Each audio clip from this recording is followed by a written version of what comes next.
కొన్నిసార్లు మన జీవితం నిత్యం కష్టాల వైపే తీసుకెళ్తూ ఉంటుంది. అది దురదృష్టం అనుకోకుండా పోరాడితే విజయం తప్పకుండా వస్తుంది. కాకపోతే మాటలు చెప్పడానికి సులువుగా ఉంటాయి. పోరాడే వారికి, అనుభవించే వారికే ఆ బాధ తెలుస్తుంది. కానీ తప్పదు, పోరాడాల్సిందే.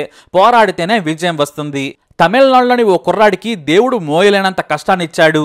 తన జీవితానికే పరీక్ష పెట్టాడు. ఇక దేవుడు పరీక్ష పెట్టిన రోజే ఇంటర్మీడియట్ పరీక్ష కూడా రాయాల్సి వచ్చింది. ఎందుకంటే అమ్మ చనిపోయి 2 గంటలు కూడా కాలేదు. కానీ పరీక్ష రాయక తప్పనిసరి. గుండెల పిండేసిన ఈ ఘటన తమిళనాడులోని తిరువన్వేలి జిల్లాలో జరిగింది. మార్చి 3, 2025న ఇంటర్మీడియట్ సెకండ్ ఇయర్ మొదటి పరీక్ష. తమిళనాడులో అందరి మాదిరిగానే సునీల్ కుమార్ కూడా చదువుకుంటున్నాడు. తల్లి సుబ్బలక్ష్మి కొడుకును బాగా చదువుకోవాలని చెప్పేది. ఎందుకంటే సునీల్ కుమార్ తండ్రి కృష్ణమూర్తి 6 ఏళ్ల క్రితం చనిపోయాడు. ఆ తర్వాత 2 పిల్లలను ఎంతో బాధ్యతతో పెంచి పోషిస్తోంది సుబ్బలక్ష్మి. కొడుకును ప్రభుత్వ కాలేజీలోనే చేర్పించింది. పిల్లలిద్దరికీ చదువే మనకు మంచి దారి చూపుతుంది, మాకు చదువు లేదు, మీరు బాగా ఎదగాలని చెప్పేది. అయితే ఆమెకు గుండె సంబంధమైన సమస్యలు వచ్చాయి. వాటికి చికిత్స తీసుకుంటూనే సుబ్బలక్ష్మి పనులు చేసేది. ఎందుకంటే తనకు ఎవ్వరూ ఆధారం లేదు. తాను కష్టపడితేనే ఇల్లు గడుస్తోంది. పిల్లలకు ఏనాడు తన సమస్య చెప్పి వారిని భయపెట్టలేదు. చిన్న సమస్య అన్నాడు డాక్టర్, మందులు వేసుకుంటే సరిపోతుందని చెప్పాడని తానే కావాలని అబద్ధం చెప్పేది. ఆ మాటలే సునీల్కు కూతురైన యాసినికి చెప్పేది. అలా కాలం గడుస్తూ వచ్చింది.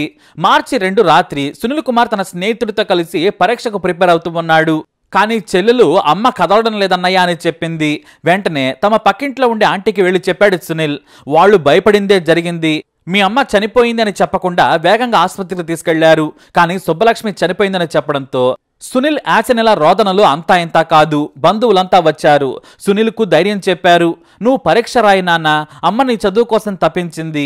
మరో 5 ఏళ్లు బ్రతికితే చాలు, నువ్వు పెద్దవాడివవుతావు, చెల్లెల్ని చూసుకుంటావని చెప్పింది. మీ చదువు కోసమే అమ్మ కష్టపడింది. నువ్వు పరీక్ష రాయాలని చెప్పడంతో సునీల్ ఏడుస్తూనే ధైర్యం తెచ్చుకున్నాడు. తన హాల్ టికెట్ను అమ్మ పాదాల దగ్గర ఉంచి నన్ను ఆశీర్వదించమ్మా అంటూ కన్నీటి పర్యంతమయ్యాడు. ఆ తర్వాత అతని స్నేహితులు, బంధువులు సునీల్ని తీసుకెళ్లారు. అలా కన్నీళ్లతో అమ్మ చనిపోయిన కొద్ది గంటల్లోనే మరో జీవిత పరీక్షను ఎదుర్కోవాల్సి వచ్చింది. కన్నీళ్లతోనే పరీక్షా కేంద్రానికి వెళ్ళాడు సునీల్. అయితే ఈ వార్త సోషల్ మీడియాలో రావడంతో సీఎం స్టాలిన్ కూడా స్పందించారు. మనది తమిళనాడు నేల, మనకు చదివే జీవితం, చదివే ప్రాణం, కష్టపడి చదవమని ఆశీర్వదించారు ఆయన. అంతేకాదు స్థానిక మంత్రి సునీల్ ఇంటికి తన సిబ్బందిని పంపించారు. అంత్యక్రియల నుంచి వారికి కావాల్సిన సాయం చేస్తామని తెలియజేశారు. ఇక చిన్నప్పటి నుంచి అమ్మ ఉందనే ధైర్యం వారికి ఉండేది.